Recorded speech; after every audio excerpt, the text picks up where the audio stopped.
सच छुपाया जा सकता है, मगर ज्यादा देर तक नहीं।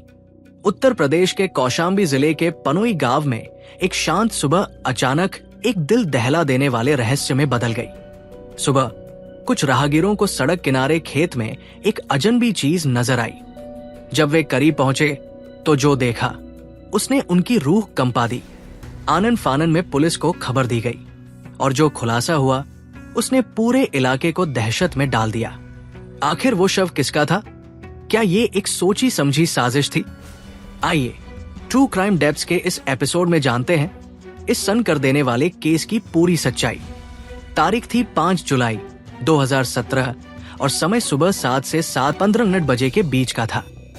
पनोई गांव की एक सड़क से कुछ लोग गुजर रहे थे। तभी उनकी नजर सड़क किनारे खेत में पड़ी एक संदिग्ध वस्तु पर पड़ी। पास जाकर देखने पर उनके होश उड़ गए। वो एक शव था। ये देखकर उन्होंने तुरंत पुलिस को सूचना दी कि पनोई गांव के पास सड़क किनारे खेत में किसी व्यक्ति का शव पड़ा हुआ है। खबर मिलते ही कौशाम्बी जिले के कोखराज थाने की पुलिस मौके पर रवाना हो गई। उधर गांव में ये खबर जंगल में आग की तरह फैल गई और धीरे धीरे भीड़ जुटने लगी। कुछ देर बाद पुलिस की टीम घटनास्थल पर पहुंची और भीड़ को हटाकर शव की जांच शुरू की। शव पेट के बल लेटा हुआ था। देखने से लग रहा था कि ये शव किसी लड़की का है। उसने नीले रंग की जीन्स और गुलाबी टॉप पहन रखा था जिस पर सफेद रंग की डॉटेड डिजाइन थी। शव की स्थिति बहुत ही दर्दनाक थी। हर तरफ खून बिखरा हुआ था जो जमकर लाल से काले हो चुका था। इसके बाद शव को पलटा जाता है।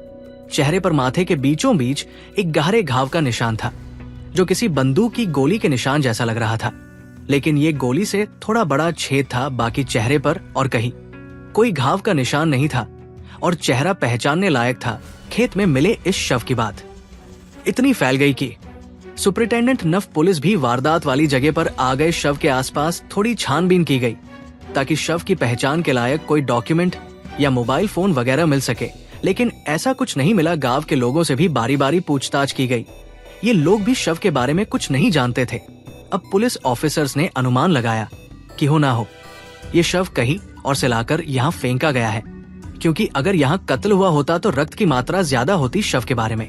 गांव वालों से पूछताछ के बाद उसे हॉस्पिटल में भेज दिया जाता है और मुर्दा घर में शव रख दिया जाता है। अब पुलिस अपनी तरफ से कत्ल का मुकदमा दर्ज करती है। इसमें ना तो मरने वाले के बारे में पता था और ना ही मारने वाले के बारे में। अब सबसे पहले पुलिस ने अपने आसपास के पुलिस थानों में पता किया। शायद जिसके भी घर की बेटी होगी उन्होंने जरूर मिसिंग कंप्लेंट लिखाई होगी। लड़की के शव की फोटो भी पुलिस स्टेशन में सर्कुलेट कर दी गई ताकि अगर कोई मिसिंग कंप्लेंट लिखाने आए तो उनसे शव के बारे में पूछ सके। ये सब करते करते 5 जुलाई से 9 जुलाई आ गया और अभी तक बॉडी क्लेम करने वाला कोई भी नहीं आया। 9 जुलाई को ही डॉक्टर की टीम ने लावारिस के तौर पर शव का पोस्टमार्टम किया। पोस्टमार्टम की क्रिया की वीडियोग्राफी भी की गई। डॉक्टर के अनुसार लड़की के साथ सामूहिक दुष्कर्म किया गया था। फिर सिर के बीचों बीच गोली दाग दी गई। गोली से जो घाव बना वो थोड़ा बड़ा था। हो सकता है कि गोली मारने के बाद किसी चीज से घाव को और भी गहरा किया गया ताकि इसके जिंदा बचने की कोई भी उम्मीद ना हो। बैलिस्टिक रिपोर्ट से पता चलता है कि बंदूक को सिर के बिल्कुल पास लाकर गोली दागी गई थी। अभी तक कोई भी शख्स बॉडी को क्लेम करने नहीं आया था और पुलिस उसे ढूंढ तो रही थी, लेकिन समझ में नहीं आ रहा था कि उसे कहां ढूंढा जाए। फिर शव से जितनी भी जानकारी लेनी थी सब कुछ मिल चुकी थी। फोटो वगैरह भी ले लिया गया था। अब 10 जुलाई तक जब लड़की की खोज खबर रखने वाला कोई भी नहीं मिला तो पुलिस ने इसका अंतिम संस्कार कर दिया। अभी तक पुलिस के लोग केवल फोटो दिखाकर जानने वालों के बारे में पता कर रहे थे। फिर कहीं से उनके दिमाग में आया कि क्यों ना सोशल मीडिया पर लड़की के बारे में पता किया जाए। दिमाग में आते ही सोशल मीडिया पर लावारिस शव की फोटो शेयर कर दी गई। अब धीरे धीरे फोटो वायरल होने लगी। लोग भी इसे अपनी फेसबुक, व्हाट्सएप, इंस्टाग्राम पर शेयर करने लगे। 12 जुलाई तक एक अनजान आदमी फोन करके बताता है कि उसने इस लड़की को फेसबुक पर देख है। इसका फेसबुक पर एक अकाउंट है। लड़की का ना हीना तलरेजा है। ये बैड पता चलते हाय पुलिस हीना का फेसबुक खंगालना शुरू करती है। इसके अकाउंट में 4 जुलाई 2017 की रात 10:45 और 10:46 पर 2 पोस्ट किए गए थे। इसी रात लड़की आखिरी बार अपने अकाउंट पर एक्टिव थी। इसके बाद वो इनएक्टिव मिलता है। इसका मतलब है कि कत्ल 4 जुलाई की रात 11 बजे के बाद किया गया होगा। पुलिस फेसबुक अकाउंट के जरिए हिना के घर वालों की तलाश शुरू कर देती है। जैसे तैसे पता करते करते पुलिस को एक एड्रेस मिलता है। ये प्रयागराज के मीरापुर नामक इलाके का था। फिर यहाँ पर जाया जाता है। 2 दिन तक कड़ी मशक्कत करने के बाद पुलिस को हिना का घर मिल चुका था। घर पर आकर दरवाजे को खटखटाया गया। एक महिला ने दरवाजा खोला। इन महिला को हिना की तस्वीर दिखाई जाती है और इसके बारे में पूछा जाता है। महिला ने इस लड़की को पहचान लिया। ये लड़की इनकी बेटी थी। पुलिस इन्हें सारी चीजें बताती है कि आपकी बेटी का कत्ल हो गया है। 5 जुलाई की सुबह में हमें उसका शव बरामद हुआ था और भी जो घटनाएं हुई थी सब कुछ बताया जाता है। हिना की माता श्री का नाम था नीलिमा तलदेजा। ये और हिना यहाँ मीरापुर में एक किराए के घर में रहती थी। मैंने अपनी बेटी को पहचान तो लिया था लेकिन उससे संबंध से इनकार कर दिया। ये हिना से रिश्ता तोड़ चुकी थी। इनका उस लड़की से कोई भी वास्ता नहीं था। उन्होंने कहा कि उसने उन्हें बहुत तकलीफ दी थी। इन्होंने आगे कहा कि 4 जुलाई की शाम 7 बजे वो दिल्ली जाने की बात कहकर घर से निकली थी। ये जानती थी कि हिना झूठ बोल रही है लेकिन उससे कुछ बोलती नहीं थी क्योंकि वो लड़की इनकी बात नहीं सुनती थी। वो अपने मन का काम करती थी। इन्होंने ये भी कह दिया कि उन्हें उसके कत्ल का कोई भी केस नहीं करना है। मेरा उस लड़की से कोई भी मतलब नहीं है। अब एक माँ अपनी बेटी के बारे में ऐसे बोल रही है, ये सोचने वाली बात थी।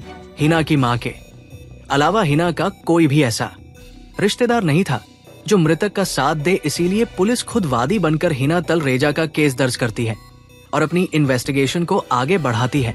अब तक ये केस क्राइम ब्रांच के हाथ में जा चुका था। आगे तफ्तीश में पता चलता है कि हिना सिविल लाइन में किसी बार में काम करती थी। इसके बाद पुलिस पता लगाते लगाते सिविल लाइन के बार में पहुंचती है। यहाँ काम करने वाले लोगों की एम्प्लॉय लिस्ट मंगाकर देखी जाती है। अब तक 4 दिन और बीत चुके थे 14 जुलाई से। 18 जुलाई आ गया। ढूंढते ढूंढते पुलिस उस बार में पहुंचती है जहां पर हिना काम करती थी। बार संचालिका ने हिना के बारे में बहुत सारे खुलासे किए। हिना एक हंसमुख लड़की थी, सबसे हंसी मजाक करती थी, लोगों से जल्दी दोस्ती भी कर लेती थी। इसके फ्रेंड सर्कल में अमीर घराने के लड़के ज्यादा थे। हिना को शराब जैसे नशीले पदार्थ की लत भी लग चुकी थी। अगर इसके दोस्त कभी भी कहीं भी किसी भी समय शराब का इनविटेशन देते तो ये चली जाती थी, चाहे आधी रात ही क्यों ना हो। अभी तक पुलिस ने हिना के अकाउंट के जरिए उसके फोन नंबर भी पता कर लिए थे। अब इस नंबर के कॉल डिटेल्स निकलवाए जाते हैं। इसमें सामने आया कि हिना ने किसी अदनान नाम के लड़के से आखिरी बार बात की थी। अब अदनान के नंबर के बारे में पता किया जाता है। इसके नंबर से उसके एड्रेस के बारे में पता चल गया। ये शाहगंज का रहने वाला था। इसके पिता अहमद खान प्रयागराज के एक बड़े बिजनेसमैन थे, काफी पैसे वाले थे। अब 18 जुलाई को ही पुलिस अदनान के घर पर जाती है। अदनान के घर वालों से इसके बारे में पूछा जाता है। तब पता चला कि ये 4 जुलाई की रात से ही गायब है। इसके साथ इसका जिगरी दोस्त भी था खालिद। दोनों साथ में घर से निकले थे। हिना और अदनान में 4 जुलाई को बात क्यों हुई, इनमें आखिर रिश्ता क्या है, ये सवाल जब पुलिस के दिमाग में आया तो हिना की माँ और अदना के घर वालों से पूछा जाता है। अब 23 जुलाई तक एक ऐसा खुलासा हुआ कि सुनने वालों के सर चकरा गए। हिना तलरेजा और अदनान पति पत्नी थे। दोनों के धर्म अलग अलग थे। परिवार के खिलाफ जाकर दोनों ने 2015 में कोर्ट मैरिज की थी। अब सवाल ये भी उठा कि दोनों पति पत्नी थे तो हिना अपनी माँ के साथ क्यों रहती थी और अदनान के घर पर क्यों नहीं थी। अब पुलिस को शक हो गया कि अदनान और खालिद ही हिना तलरेजा के उस हर्ष के जिम्मेदार हो सकते हैं। तभी ये हिना के घर छोड़ने वाले दिन से गायब है। अब इन दोनों को कहां पर ढूंढा जाए कुछ समझ में नहीं आ रहा था क्योंकि इनका नंबर भी बंद था। इसके बाद पुलिस ने अपने सारे मुखबिर को काम पर लगा दिया। कैसे भी करके अदनान और खालिद के बारे में पता लगाना था। किसी मुखबिर ने कहीं से इंफॉर्मेशन निकाली कि अदनान और इसका दोस्त खालिद मुंबई में छिपे हुए हैं। इस इंफॉर्मेशन के बाद मुंबई पुलिस से बात की जाती है और फिर एक टीम प्रयागराज से मुंबई के लिए रवाना होती है। मुंबई पहुंचकर जब अदनान के घर पर जाया गया तो ना वो मिला और ना ही खालिद। इस जगह की हालत देखकर लग गया कि दोनों यहीं पर ठहरे हुए थे। लगता है कि इन्हें भी अपने किसी सोर्स से पता चल गया कि पुलिस इन्हें ढूंढती हुई यहाँ रही है, इसीलिए ये फरार हो गए। अब क्राइम ब्रांच की टीम थक हारकर प्रयागराज वापस आती है। फिर 29 जुलाई तक किसी मुखबिर से पता चला कि अदनान अपने 2 दोस्तों के साथ प्रयागराज में किसी मजार के पास घूम रहा है। अब क्या था, बिना देरी किए पुलिस मजार के पास पहुंचती है। पुलिस को देखकर अदनान और उसके दोनों दोस्त भागने लगते हैं। इनमें से 2 दोस्त बचकर निकल जाते हैं, लेकिन अदनान पकड़ा जाता है।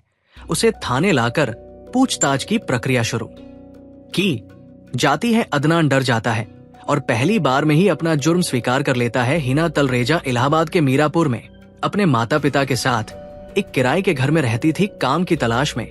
उसके पिता कहीं से यहाँ पर आए थे। हिना अपने माता पिता की इकलौती संतान थी। चूंकि वो इकलौती थी, इसलिए माता पिता उसे खूब प्यार करते थे, उसकी हर इच्छा पूरी करते थे। जो वो कहती थी पिता लाकर उसे देते थे। हिना को फैशन का भी काफी शौक था। वो हमेशा अच्छे कपड़े पहनती थी और फैशन में रहती थी। उसने फैशन डिजाइनिंग का कोर्स भी किया था। उसकी सारी इच्छा पूरी होने की वजह से वो थोड़ी जिद्दी हो गई थी। उसके माता पिता जो भी काम करने से मना करते थे, वो उसे भी करती थी। डांट फटकार केवल पिता ही करते थे, क्योंकि माँ काफी सीधी सादी थी। वे कुछ बोल नहीं पाती थी।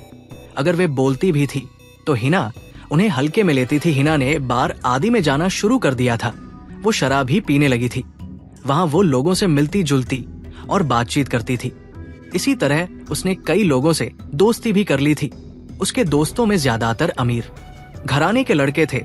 जब भी वे शराब पार्टी का इनविटेशन देते, हिना वहां पहुंच जाती थी। इसी तरह सब कुछ चल रहा था। जब हिना 1 साल की हुई तो किसी कारणवश उसके पिता की मृत्यु हो गई। पिता के अलावा घर में काम करने वाला कोई और नहीं था। इसीलिए हिना ने प्रयागराज में ही सिविल लाइन के पास किसी बार में जॉब करना शुरू कर दिया। इस तरह से बाहर निकलने की वजह से वो अब पूरी तरह से खुल चुकी थी। उसे रोकने टोकने वाला अब कोई भी नहीं था। वो लोगों से इस तरह बात करती थी कि वे उससे आकर्षित हो जाते थे। हिना अपने फेसबुक पर भी पोस्ट किया करती थी। वहां भी उसके काफी फ्रेंड्स बन गए थे। ये बात 2015 के पहले की है। इसी में एंट्री होती है अदनान की। वो अमीर परिवार से था। उसके 2 दोस्त खालिद और विक्की हमेशा साथ रहते थे। अदनान जहां भी जाता, दोनों दोस्त साथ में जाते थे। ये लोग भी उसी कैटेगरी के थे। फिजूल की चीजों में पैसे उड़ाना, पार्टी करना और बार में जाना। फेसबुक पर अदनान की मुलाकात हिना तलरेजा से होती है। हिना की फोटो देखते ही वो उस पर फिदा हो जाता है। फेसबुक के जरिए अदनान को हिना के काम करने वाली जगह के बारे में पता चलता है। अब क्या था, वो अपने दोस्तों के साथ सिविल लाइन के बार में पहुंच जाता है। अदनान की मुलाकात हिना से होती है। दोनों दोस्ती करते हैं। अब तो अदनान अक्सर उस बार में आने लगा। वो रेगुलर कस्टमर बन गया। जब अदनान पार्टी करता तो हिना को भी उसमें इनवाइट करता था। हिना भी शराब पीती थी और वहां पहुंच जाती थी। इस तरह से दोनों की दोस्ती और भी गहरी होने लगी। अदनान हिना पर काफी पैसे भी उड़ाता था और उसके शौक पूरे करता था। हिना को भी अच्छे स्टैंडर्ड की लाइफ चाहिए थी, इसलिए उसकी भी रुचि अदनान में बढ़ने लगी।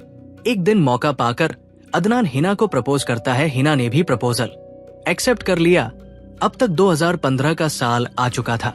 दोनों का प्यार इतना बढ़ गया कि बात शादी तक आ गई। दोनों अपने अपने घर में एक दूसरे के बारे में बताते हैं।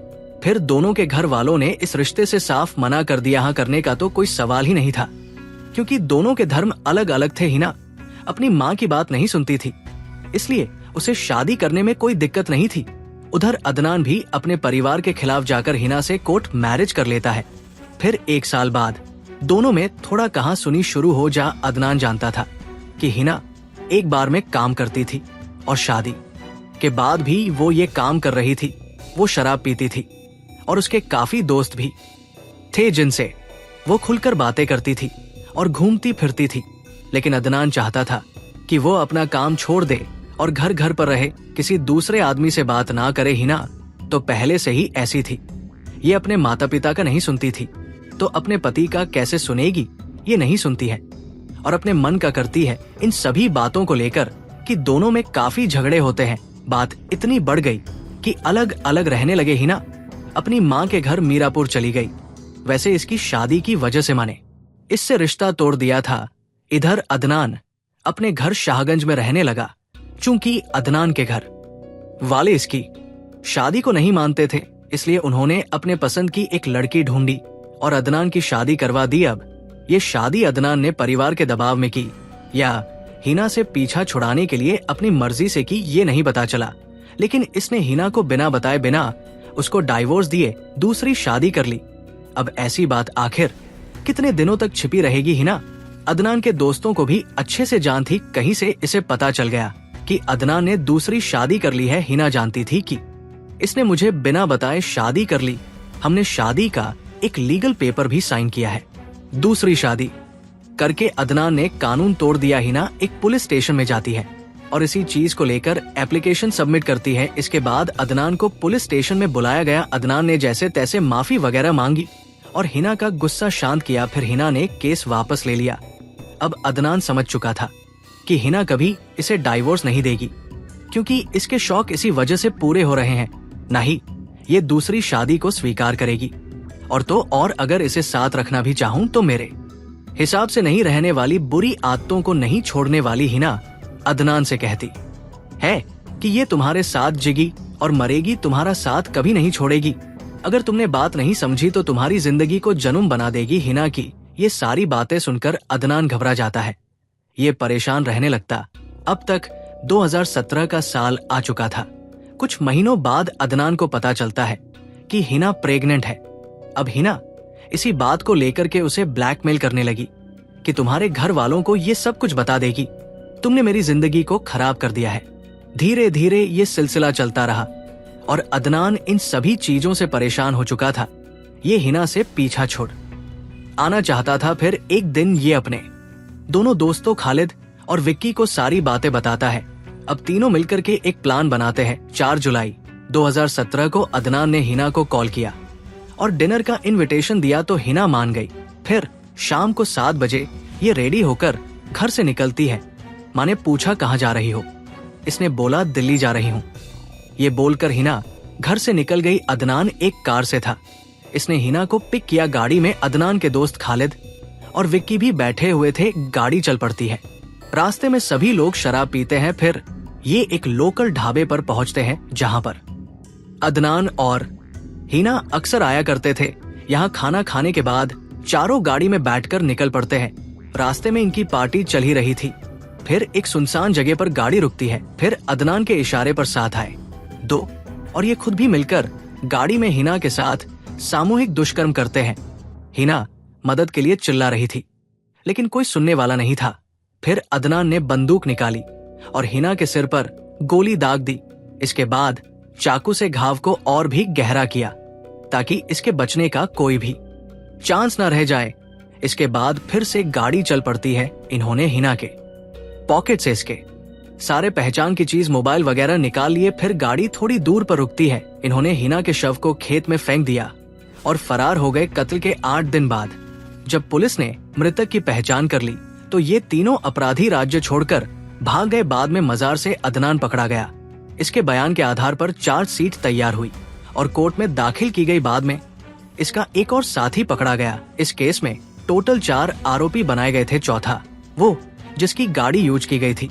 और फिलहाल केस की इन्वेस्टिगेशन चल रही है क्योंकि इसमें काफी बड़े लोग शामिल हैं। इसीलिए बीच में 2-3 सालों के लिए इन्वेस्टिगेशन बंद भी हो गई थी। दोस्तों, इस घटना को सुनाने का उद्देश्य किसी का दिल दुखाना नहीं है, किसी को परेशान करना नहीं, बल्कि आपको जागरूक करना है, आपको सचेत करना है। एक मासूम जान और उसके साथ हुई एक दर्दनाक वारदात। इस केस ने न सिर्फ उस गांव बल्कि पूरे इलाके को झकझोर कर रख दिया। लेकिन सवाल ये उठता है, आखिर इस हत्या के पीछे कौन था? क्या इंसाफ मिला या ये मामला हमेशा के लिए अनसुलझा रह गया? अगर आपको ये केस दिलचस्प लगा तो ट्रू क्राइम डेप्स को लाइक, शेयर और सब्सक्राइब करना न भूलें। ऐसे ही रहस्यमयी और खौफनाक क्राइम स्टोरीज के लिए जुड़े रहें हमारे साथ। मिलते हैं अगले एपिसोड में एक और सच्ची अपराध कथा के साथ।